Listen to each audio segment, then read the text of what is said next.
Hello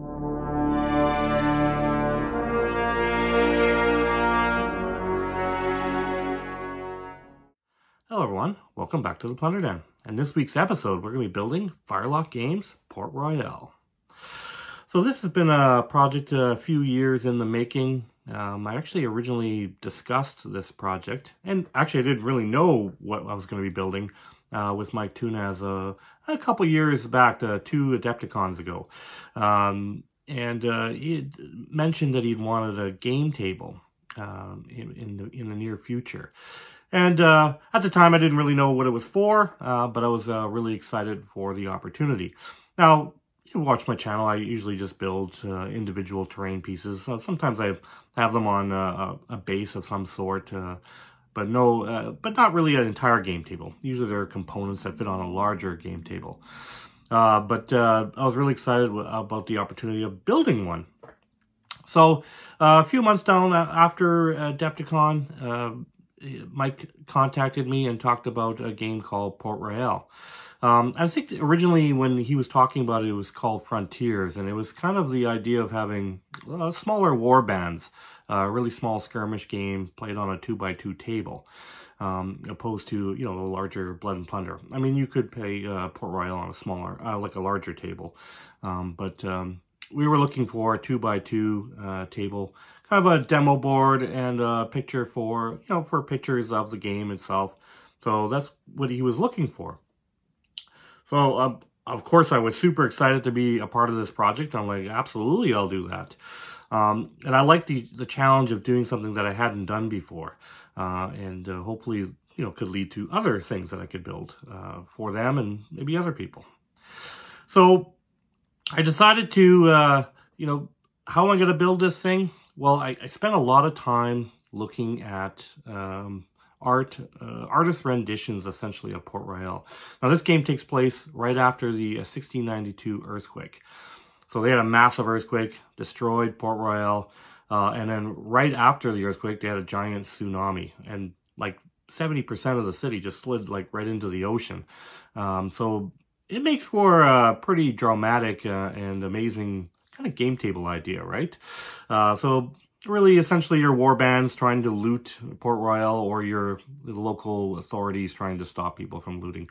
So you got kind of that kind of background in the game, you know, this was really an interesting project that I was a part of. So again, I looked at all sorts of different artist renditions of Port Royale. And because there obviously no photos, it's from that later time period, even though they did have other earthquakes after that point, and you can get some ideas from there as well, because some of them sort of original structures. Most of the original city was destroyed or is in the ocean. Now, actually, the city that's under the ocean is pretty well intact, and it's one of the best preserved archaeological sites for that time period. Which is, you know, being reviewed now, and there are lots of artifacts that they've found in that area in Port Royale. But getting back to the table, getting a sidetrack there, I was kind of constantly watching these videos. Even as I was building this table, I had YouTube videos being played. There's actually a few really good documentaries on Port Royale and all the things that happened during that time period. So I thought it was really interesting to, you know, it kind of got me in the spirit when I was building it. And so I kind of built it in compartments. I wanted to build them into individual terrain pieces. That's probably what I'm most comfortable with. But also building it onto a game table that you can move around different pieces on. So I'm actually filming this just right now, even though I built this, I sent it to FirelockGames months and months ago. And you've probably already seen the game table and a lot of photos they've released of the game itself. You know, I want to explore, you know, what it looked like before. So I did take historical pictures of, as I went along, of the game table itself, and some of the terrain pieces that I built for it. So I figured that's the best way to look at it. Since I don't physically have it here to show you, we'll just kind of briefly go through those pictures. And then we'll actually get down to the table, and I'll show you how I constructed the whole thing from the beginning to the end. and I thought you guys might find it interesting. I filmed it as I went along, so I could keep a video history of this experience. All right, so let's look at these pictures. Let's see what I came up with. So this first picture is just an overview of the entire project all put together. And there's some other shots of it close up. Just kind of wanted to give you an overall feel of the entire table, all the different elements. We're going to go through each individual piece just briefly. I did post some pictures of it already, but I wanted to talk about each individual piece. This first one is some plant life in a planter. It's actually inspired by Assassin's Creed. They had similar planters in this in the actual video game, Port Royale. And this one's just more of a destroyed building that kind of separated on two sections of the game table. You can see it's cracked. Next one was a warehouse that was completely destroyed. I was inspired by a YouTube video on Port Royale, and these are what the warehouses look like in those images. And I wanted the bark smashing through it, kind of drifted in from the bay. So this is the other half of the bark. I did sacrifice the bark and destroy it for this overall game table. I thought it was small enough to fit the game table and get what I needed. So this next one's a Tudor-style building. That pink color is another inspiration from a Port Royale artist rendition of what it looked like, and I like that pink color. This other one is a sunken house. I did a couple ones like that because I wanted to show that it was sinking into the ocean for the shoreline. So I had a few different ones.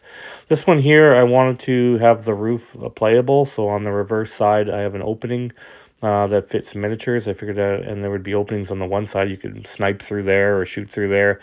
So I kind of made that an extra playable piece. Some destroyed docks would have been swept in from that tsunami. And I figured that would be a good piece to throw in wherever you wanted to on the game table, really. You can just stick it anywhere. I wanted to, this is that first building. A real popular one was the anchor in it. I figured that anchor came in from the bay or off that bark and went right through. You can see that it's fully playable. And this is one of the other building structures. Maybe it's some living quarters. And I just want to show you the drawer system that I came up with. So both of those structures have drawer systems where you can just slide it in like a drawer onto it. And I just built it with a main facing, and it actually came out real good. So here's some of the professional photographers' photos of the entire game table. I just wanted to show you some of the shots that FirelockGames released with my game table. Photographer did an amazing job. Just adding the atmosphere and the colors that you put into it looks fantastic. So this is the game table all at FirelockGames, ready for its photo shoot. I just want to mention that busted up ship that's in the bay there. I actually did a separate video for that before I even created this table. So if you want to see how I built that, I have a separate video called Shipwreck. You can check that out. I certainly want to do a special shout out for Roberto Ojito, the photographer for FirelockGames. He did a fantastic job. And here's a picture of him, a couple pictures of him with the game table, just after they finished the photo shoot there. So you can see there was all sorts of different components I built to complete this table.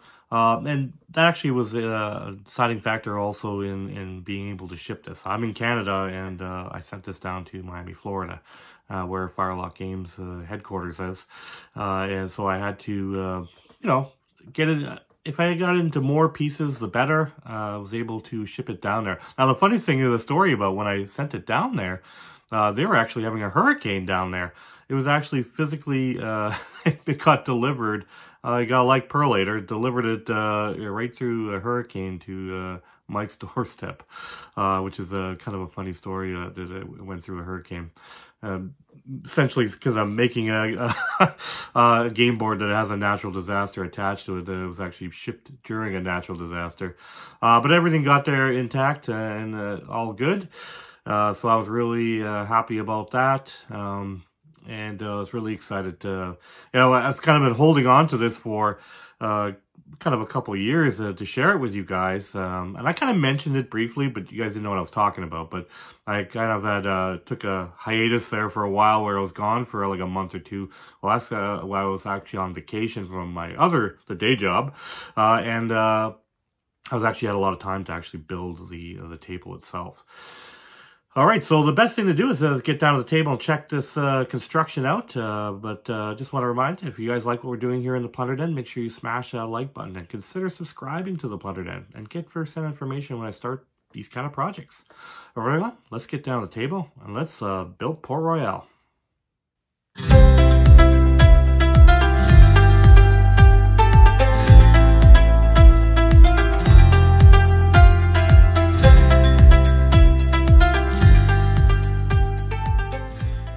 All right, so I started this project off with some, this is 1-inch insulation foam that I got from the Home Depot, and also a piece of hardboard. They're both cut to 2x2, because that's where we're making our table, a 2x2 game table. Now I got some PL 300 LePage here. This is actually construction adhesive, but it's good for foam. Make sure you get the one that's good for foam. The other ones will actually dissolve the foam. So I put that on there, and I put some of my exercise weights. Well, these are not mine, actually, but but I put them on there anyways to just give it a little weight, let it dry. I let it dry for actually 2 days and made sure it was really stuck on. So then I got another slice of insulation foam, another 1-inch piece, and I kind of wanted to start to the opening or the part where the ground drifted into the ocean. So I cut out a hole there where the ocean's going to be. And then I wanted to have some more ground, like it's separated into chunks coming off. Port Royal is built on a sandbar, so I really wanted to kind of indicate like big chunks of sand is just sliding into the ocean. So I kind of separated it that way, so I wanted to separate that. So I got some piece of sandpaper and some tin foil. Just going to add a little texture to this foam so it doesn't look so, smooth. And then I used my tacky glue to glue all these pieces on. So I just used the adhesive, constructive adhesive on the first piece, and the rest of this I just used white glue to glue the rest down. White glue works really good on foam. If you're gluing 2 pieces of foam together, it works great. So I added a few more other details. You can see I just to add some interest to it. So this is me arduously with my tinfoil ball trying to give some texture to it and just get rid of some of that smoothness of the insulation foam. So then I wanted to build my road. So I got some egg cartons. The paper egg cartons have the good texture in it. And I cut them into kind of strips like this. You can see I just cut the shapes out, and I just used the flat parts of it. And that way I can make some easily, cut them into these rectangles and then cut the edges. I know this took some time, but it gave me some good looking cobblestones. Yeah, it definitely took a little bit to cut all those out, especially for the road I was planning on building. So this is after I've done them all. You can see I got a nice little pile there. And then I kind of was deciding where I want the road to be. I kind of figured it would be on top of that crack. I wanted to have the crack separating it just to give it a little more interest. And then kind of deciding where the buildings are going to sit and where that road might be. So I'm kind of going to make kind of an L, really, just to set up my road. Now, I have some bricks there. You can see those are insulation bricks that I cut out as a kind of a curb, just separates the road. And then you can see I did kind of my cobblestones facing one way down the center, kind of just gives it kind of like a middle of the road. And then I just started adding my other ones in there. Now that's just regular packing foam. It makes some good rubble. And you just watched that video I just made on, I expanded on that and did a lot of rubble markers or just all sorts of different scatter terrain. So then I started looking at some of the pieces I got from Adepticon. This was in that Mantic, it was like a terrain box pack. I've been kind of poking through it, and I figured there were stories of coffins drifting up because most of the grave sites were flooded and pulled up right on into the shoreline. So this is after I've done everything. Got kind of that cut through the ground. And I got my cobblestone. I didn't fill in all of them just to make it look more damaged. You can see there's some gaps between some of the... I'm going to put some other things, like maybe some plant life or some other stuff in there. So this is how I planned out where the buildings or structures are going to be. I essentially just cut the bottoms out. So this is dollar store foam board. And this is kind of a... I just wanted the size of the building. I wasn't worried about where it's going to be cracked or broken. I did dig out that hole just so that building sits in there at an angle, so it looks like it's leaning over. A lot of pictures I saw had buildings leaning over, and so I wanted to have that element in there. And so you can see that this is how many structures I was originally looking at. Now, it kind of changes over the entire process of building it. Things changed a little bit, but I knew I wanted to have that warehouse kind of the centerpiece in there and have the ship coming right out into that portion right closest to the ocean. And originally I was going to put, I was always going to put that destroyed building there, but I never, I was going to originally put another building in that corner and not the plant life planter that I ended up building. I ended up changing that around a little bit as I went along. So this is how I did my structures. That's actually 1/2 inch insulation foam, and I just carved out the shapes. Now that's that one I didn't actually end up using. I might end up using that building in a future build, but in this particular build, I used that one style one, and I did another one with a peak. But I knew that I had to do the front sections first to do that drawer system. And looking at, you know, designs of those buildings, this is kind of what they were. It was kind of like a really big concrete or brick or stone front to it. Really a lot of mason work, which isn't really great for the sands that it was built on. So when the earthquake came, this didn't really help them. But you can see how I did it. I just cut the windows out. That's just dollar store foam board. I just cut it into, just to add some details and some interest to it. And I used this flat balsa wood to actually frame out my windows. It's a little thicker than I'm used to doing with a dollar store foam board, but this gave me the look I was looking for Port Royal. I wanted these kind of big concrete fronts to the structures. So I'm just adding some details on there, added a little top to the windows. I am going to add some, you know, inside the windows, the framing of the windows. And some of them are going to be broken near the bottom because I figured the ocean would have sprayed right through or poured right through the bottom floors of the structure, so they would be totally damaged. Same with the front doors. I was going to make them damaged as well. And I'm just showing you that that's what I'm doing. I'm just working on all the windows and getting them all measured out and filled in.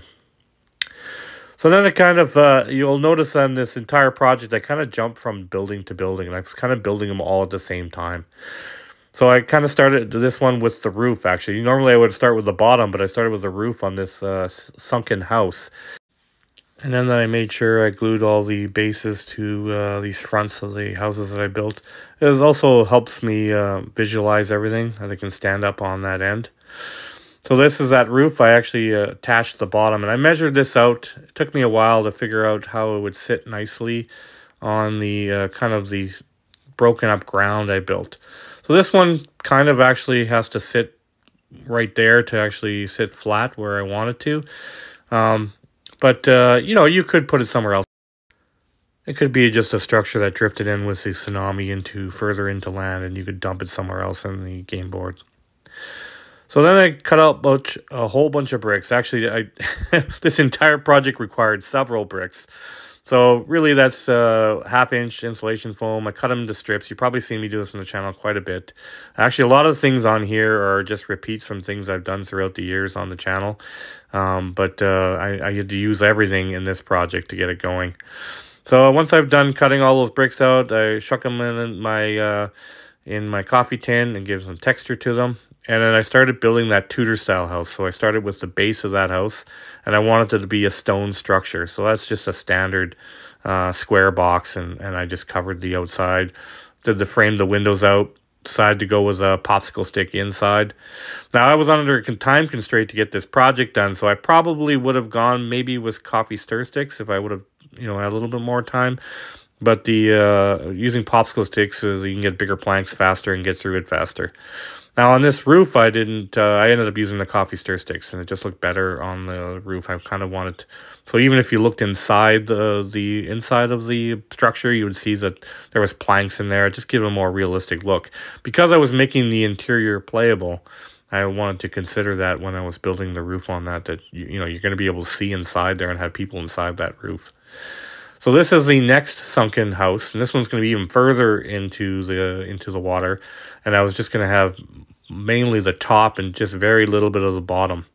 But I was going to have it straddle those two other pieces of sandbar.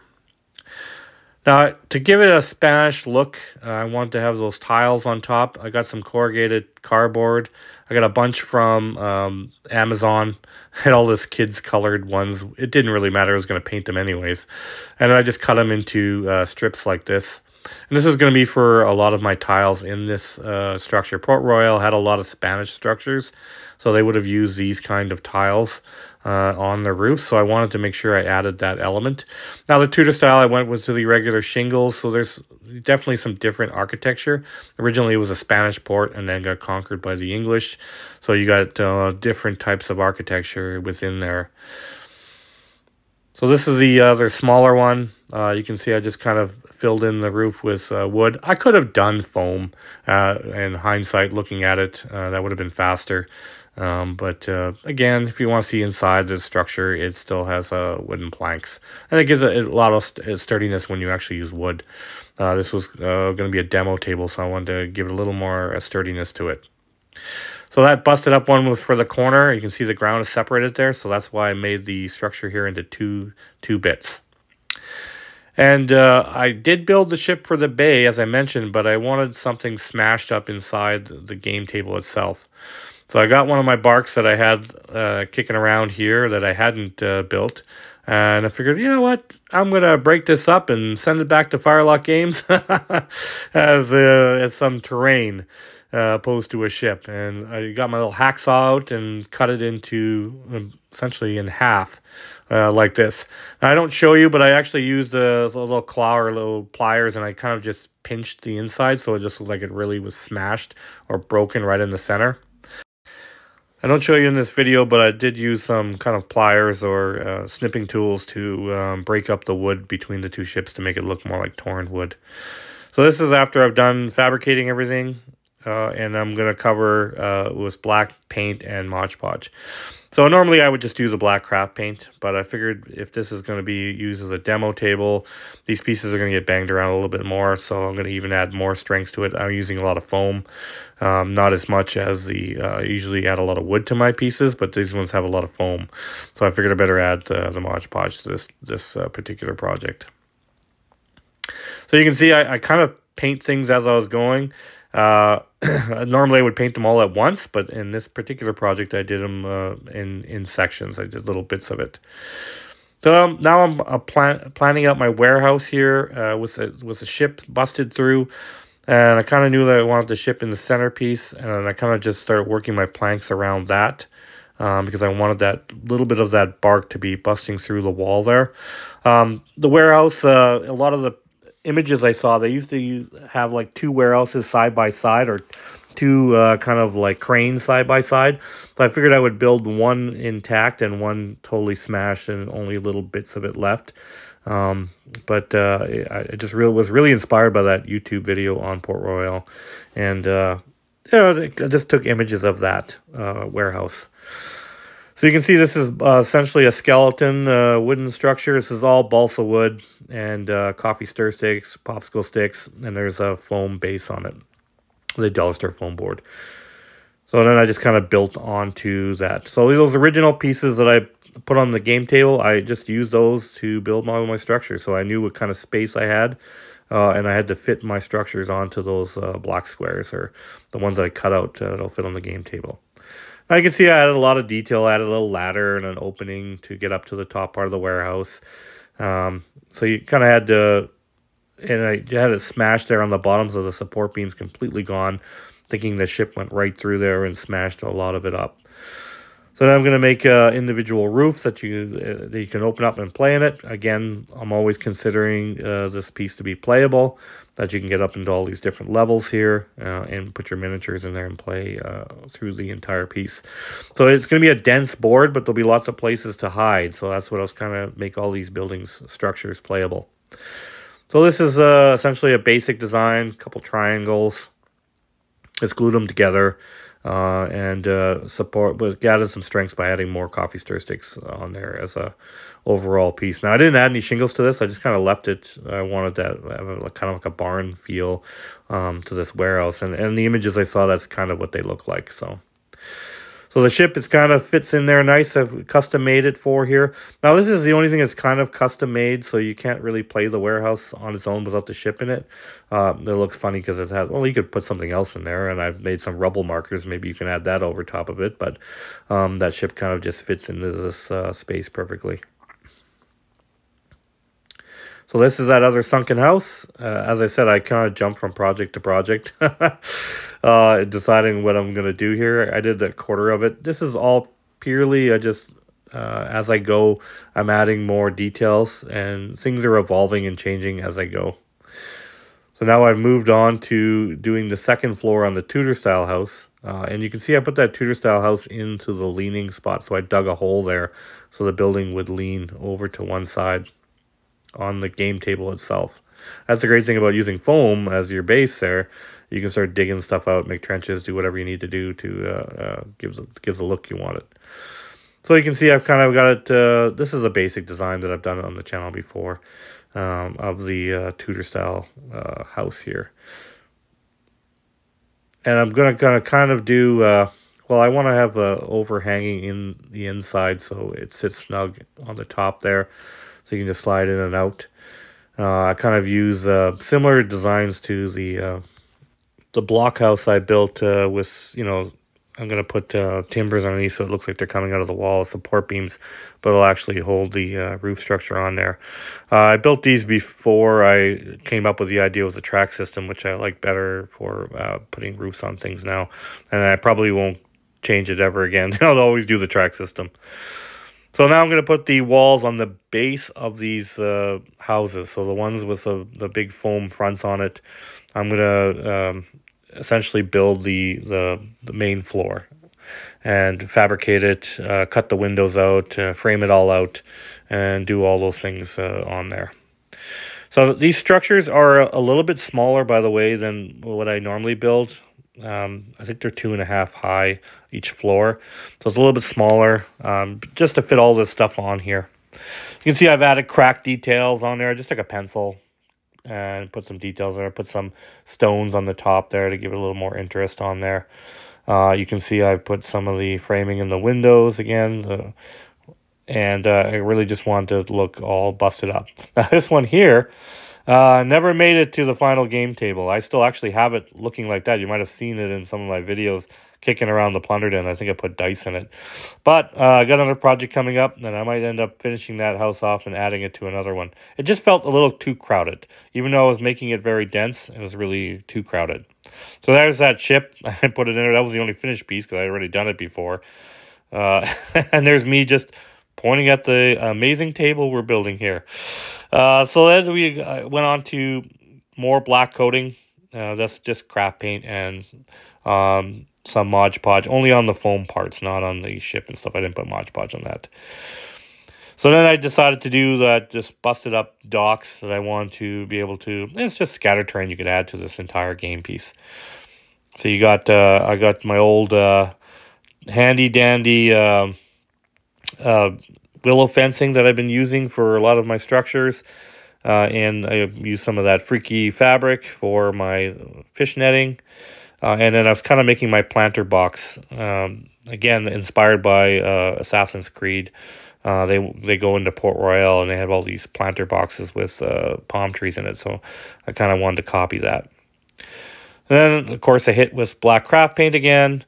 I didn't do that center part yet because I wasn't quite done putting planks in there yet. As I was building, I wasn't sure if which way I was going to go with it at this point. This one, I kind of added stones, real stones to the bottom to give it a little more weight so it stands up nice and straight. And then I was kind of compensate the rest with just packing foam and some other goodies. You can see I got some other stuff I'm going to add in there. I got, for the entire game table, I got some cannons and anchor, other stuff that I've just, some FirelockGames accessories that I've added for details. So this is the top of the Tudor style house. And I can see that I haven't glued that frame in, and I'm going to use the overhang of the roof to kind of fit that in there. There's that those timbers I was talking about. This is similar to the blockhouse. If you watch the blockhouse video, I did the same kind of structure, and which is appropriate for Tudor style and the blockhouse to have those timbers underneath. So it actually be, you know, it's actually a part of the overall image, but it also is a functional piece to hold the roof together.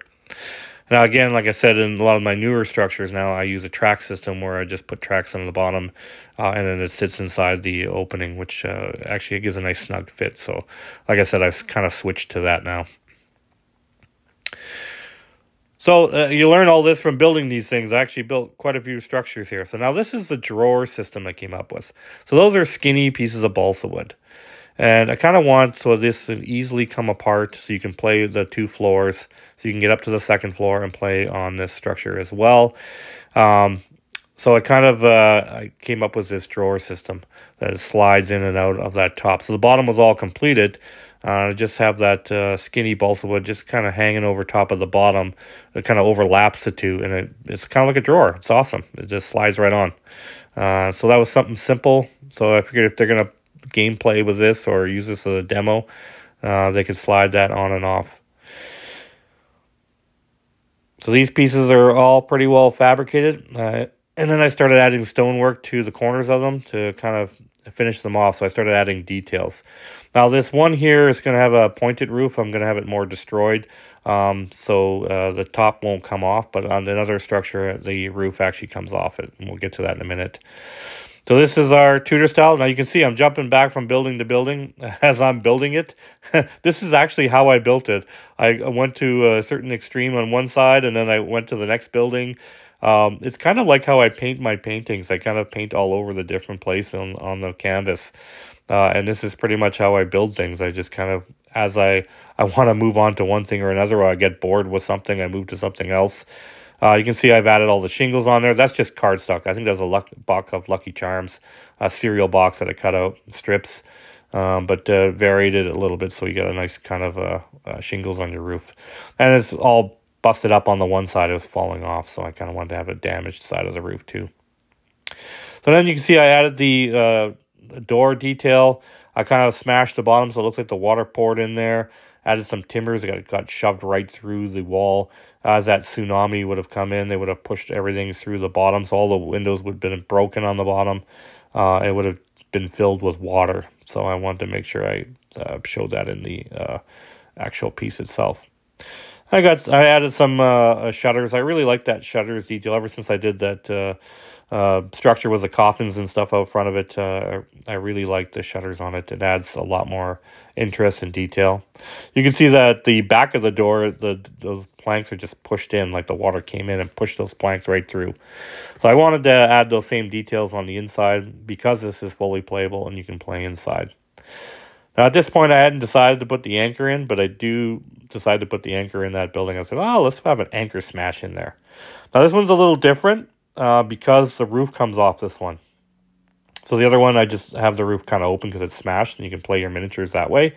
But this one actually has 3 sections, so you can pull the roof off this one. See, you can play on all of the sides, and you can see I reinforced that roof and filled it in with a lot of wood. That actually took some time, but it made the roof a lot sturdier. Again, if they're going to use this for demoing or game playing, I kind of want to add some strengths to it, so I added a little more wood to the entire roof. So I'm happy with those 2 structures. They're pretty well done. They're almost ready for paint. So then I decided to make some rubble scatter terrain. These are just popsicle stir sticks, coffee stir sticks and popsicle sticks.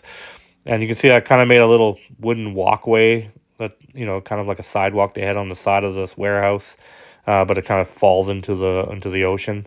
And I just have these chunks that I'm planning on gluing all throughout the game table, inside the warehouse. It's just falling debris, essentially. That's what I'm trying to imply here with these pieces. So I just peppered that all over the game table.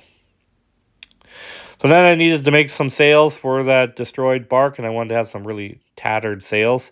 So this is a fabric I got from Walmart, and I just traced my bark template, which I already have from my previous barks. And then I did the coating. I painted everything with the black craft paint. You can see that one piece there is open on that one building. That's where the anchor was going to go through. I didn't quite paint that or seal it in yet. So now I'm moving into drywall compound, and these are all my lovely tools. I got some dirty brushes that are kind of hard to make texture. I got a toothbrush. I got my little palette knife there. And I'm going to add drywall compound right to where the ocean is. Now I want to make like there's waves in the water, so I had to add the drywall compound to create that texture. Before I added the resin and stuff over top, I did the drywall compound. So we're going to do that right here in the bay. So I the toothbrush and the texture I just kind of used on the side of the, on the wall. So it looks like more like sand or something like that falling in to the water. And then I used my little palette knife to kind of make waves in the water. So then I moved on to adding some of my earth tone primers. So that's real brown. And I'm going to hit all these terrain pieces. You can see I've got some of the game tables covered in black and Mod Podge. But not where the drywall compound is. That is currently drying. I had to let that sit for 3 or 4 days. So I just wanted to make sure it was completely dry before I went on to anything else. So this is after I've added the real brown to everything. I really didn't show as much on that painting portion of it. I will show more when I get to the water, how I did that. I figured that would be more interesting than the rest of it. I've already done on the channel several times. It's my same technique. You can see that there's that piece I left. I left it because I had contemplated putting the anchor in it, and then I said, you know what, I'm going to go for it. I'm going to put the anchor in it, and I'm really happy I chose that detail. It just adds more to the overall game table. So then we're going to move to bark brown, the lighter brown. Again, going through my earth tones. And we're going to hit all these areas and just get it all primed and ready to go for the final paint job. So let's go back to where the sails are. I put black craft paint on them. You can see I tore holes in it and stuff. And I just used that lid of that tote. That's where I usually just paint them right on top of that. Had to flip it over and do the other side. And then those become really strong. So now you can see the drywall compound was dry, and I covered everything in black craft paint and Mod Podge. So everything has been covered now with the black paint and Mod Podge. Just to add strengths on here. I didn't want to do anything else onto it before it was done. So again, I let this dry for a day or two. Make sure everything was dry before I went on to adding other colors to it or started painting other aspects of it. So now I'm going to move to the Pablo. This is my orange color, but still within the earth tones. And I'm going to cover this entire thing here, just highlight it. Now, of course, the game table got to catch up. I still haven't done the browns on it yet, but the terrain pieces. And you can see the anchor is all in there, and I finished the paint job around the anchor, and it's kind of caught up with the rest of the buildings. So I moved on to yellow ochre, and now I do a real brown yellow ochre mix, and I've done this on the channel before where I put that in there first and then added yellow on there. And I kind of just lightly brush it on because I wanted to keep some of those browns underneath, just to give it like a dirty, weathered look. So I didn't actually cover the entire piece. You can see I didn't cover everything. And that's like an antique white or vintage white, I think it's called, for the white building itself. So there's a bevy of colors here that I kind of just point at and show. I didn't really show you a lot of the painting techniques here. These are necrotic flesh and skeleton bone and the desert yellow and mummy robe. Those are all the colors I usually use for my stonework. So there's other episodes where I've done the stone painting on its own, and I just kind of breeze through this because this is going to be an hour-long episode for sure, to cover all these different details. So then I moved into painting the ship. I really like that army green. It's kind of a dull, muted green. I figure it's perfect for this these structures. And actually, different images I saw of Port Royal, green was kind of a color that was there. Same with the pinks. Now, of course, these are all artist renditions of it. So does it actually, the actual Port Royal look like that? I don't know. But at least it's what the artist made the image that it was. So I just kind of copied that and tried to get the same feel. So then I use that Scully hide. That's kind of just a lighter version of that army green to highlight everything. I actually did it on my bark video. I use those same colors because I like them so much. And this is on here. This is angel green. You got jungle green. You got yellow. Really, this is to make those palm trees look a little more realistic. Those are just ones from Amazon that I ordered. Again, I've done that on previous videos where I've just altered them to change them into... so they look more realistic, essentially. They look like plastic when you first get them. So this is that pink building. And somebody probably would think this is controversial. But a lot of the artist renditions of Port Royal had a lot of pink buildings. So I wanted to capture that. So I said, one of these buildings is going to be pink. So I decided to go with the Tudor style. And I was just showing you I was completed the paint job on the bark. So now it's time to move on to the game table base. So again, same colors, real brown, bark brown, Pablo. We're going to hit this entire game table with all of that, including the water area. And then camel is going to be used for all the stonework. So there's lots of stonework going on here. So get your paper towel out, get your big brush going. I actually kind of like this part because it's not, you don't have to worry about details very much. You can just get your paintbrush out and just give her. It's more like what I'm used to. I'm painting on a canvas. This is a lot of fun. I like doing this part of it. And I just I show you more of this paint job because I want to just show you how I did the water. So there's the real brown on everything. Everything's kind of all done at the same time. Now, the reason why I paint everything kind of the same, it just gives everything like the same feel, like it's from the same game table. Even including the pieces that I've gotten that I didn't craft. I want it all to look the same. A bark brown. And we didn't cover how I painted that on, but I think you got it from the first one I did, so we just kind of hit that. I'm just doing some zoom bys. I did actually carve out one, I just didn't mention that, another corner, so I wanted another building to tilt. So two of the buildings in the back row can tilt based on those spots I carved out. And then we're going to go to the Pablo, brighten everything up, give everything a nice highlight. And there we go. We got a nice, like, kind of muddy ground feel, similar to what I use for basing my miniatures. But again, I use these colors for virtually everything I build. And then the colors I go over from this point, it alters depending on what I'm painting. So this camel, we got a lot of stonework. We got a lot of cobblestones here. We're going to have to hit that with a camel. Hit some of the ditch areas and wherever I had to have a little stone walkway there. You can see I hit some of the ditches, some of the stonework in the rubble that's on there. I did around kind of where the ground is sinking or into the ocean to make it look more like sand. I lightened it up. And there's all my stone colors again we talked about already. And we're going to go back through the cobblestones and do the same treatment for that. Now, to give it a little more sandy feel, I went with some yellow ochre and kind of just hit a few areas. Just to brighten it up to give it a little more sandy areas on the ground. I decided I was going to just use the texture and paint colors a little bit more than adding actual sand itself and other stuff that could fall off the game table. I decided just to go that route. But I think on a second game table, I'm probably going to go that route, add some more texture to it using actual real sand.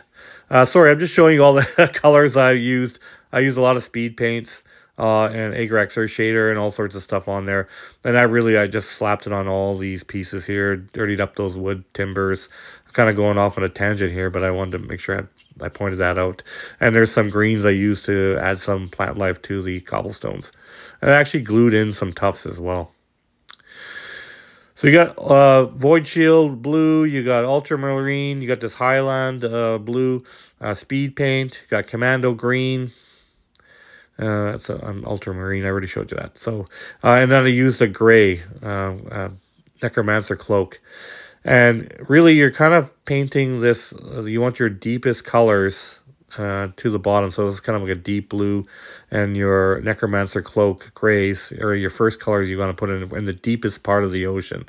So I'm kind of starting at the front of the game table here, assuming that would be my deepest part. And as I get closer to the shoreline, we're going to lighten it up with different colors of the blues, and going to the very edge, which is going to be the lightest. So now I've added that in there, and hit that Necromancer cloak I talked about, and it's just a gray, so you got some really deep, dark areas, and maybe it's even some shadows under the water where stuff is slipped into the ocean, buildings and structures, and the debris is underwater. So I made some dark areas with that Necromancer cloak, just giving the image that there might be something underneath the water. So I kind of hit that in a few different areas where I thought rubble would be closer to the shoreline where you could actually see it. The further you get out, the deeper the water is, and you wouldn't be able to see as much down below. But you can see that drywall texture in there. Now that I've highlighted, you can see kind of made some waves. Worked out pretty good. So now moving on to this Hydra turquoise. It's kind of, I wanted to give it a more Caribbean feel, so this color actually gives it the water a brighter look to it. So that's the next color I kind of hit into the middle here, and the next blue that I wanted to add. So I'm going to kind of hit this and mix it into the other colors that are already there.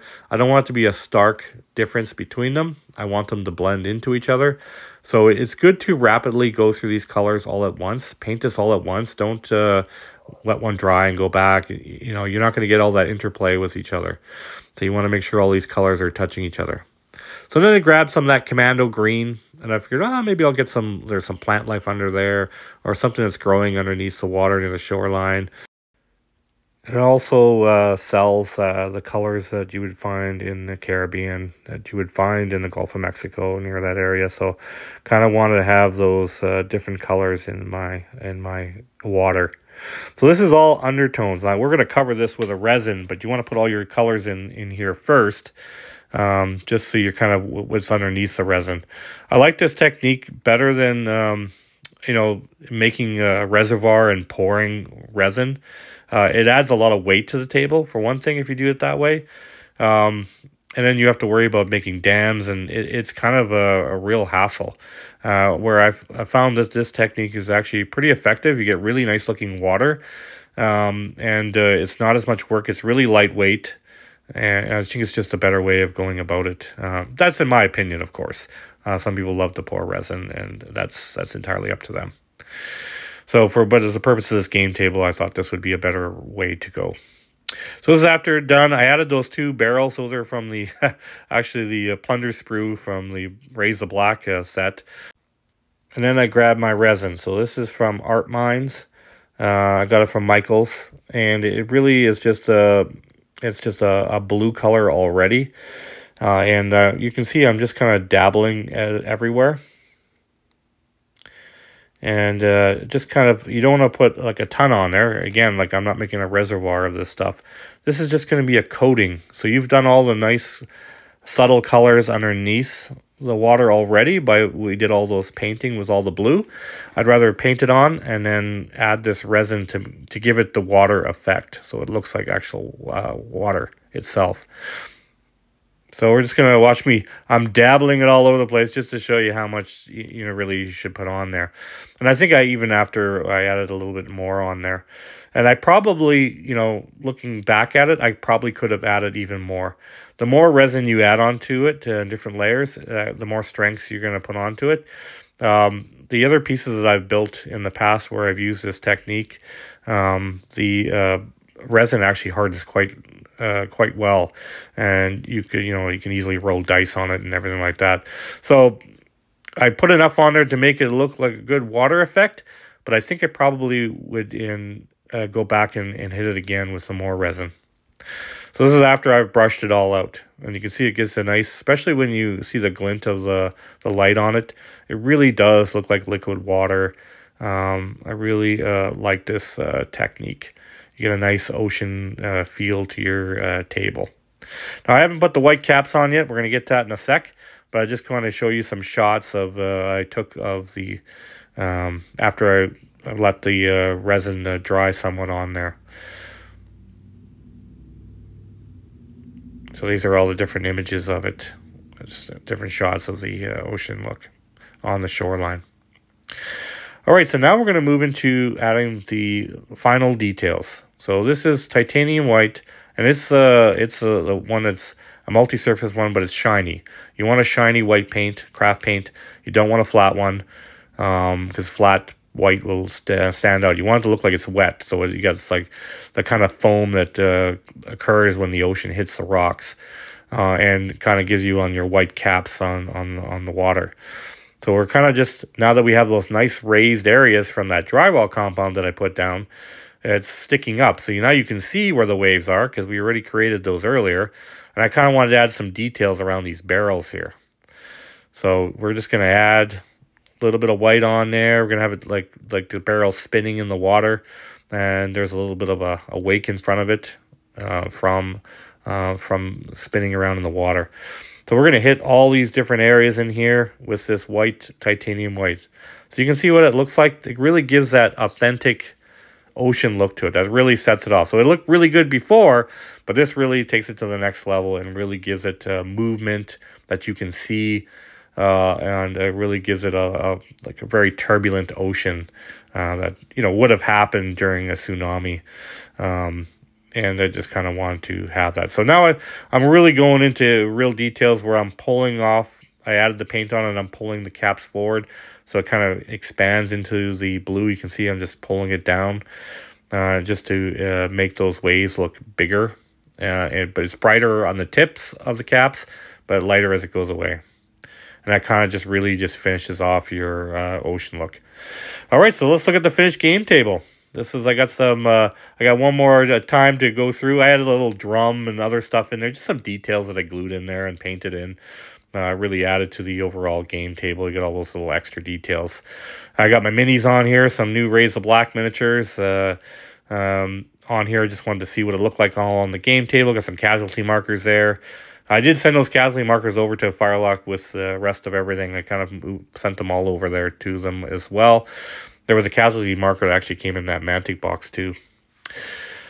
So there's our palm trees. There's some of our rubble. There we've got some pirates there taking on those local government authorities.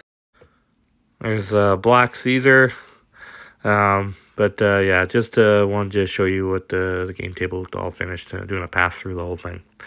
So I was super happy with the final product here. I was so honored to be a part of this FirelockGames project and contributed in any way I possibly could. It was a lot of fun. It's just me with my game table. And then we moved on to, okay, well, now I got to pack this thing and send it to Miami, Florida. There's a challenge. So I knew the board. I kept it flat. I didn't add a lot of details on it, just a few details on her, but so I could pack it in a flat box. And then all these smaller terrain pieces, I was able to individually wrap them. I think it took Mike forever to unpack all this because I packed them all in their individual bubble wraps. So I did it in 2 layers of bubble wrap in a bubble wrap box. I remember it got shipped through a hurricane, so I really hope you guys enjoyed this video and my tour through the building of Port Royal. We got and finish off with Mike demoing it at Adepticon. And thank you so much for watching, guys. And I will see you in the next one.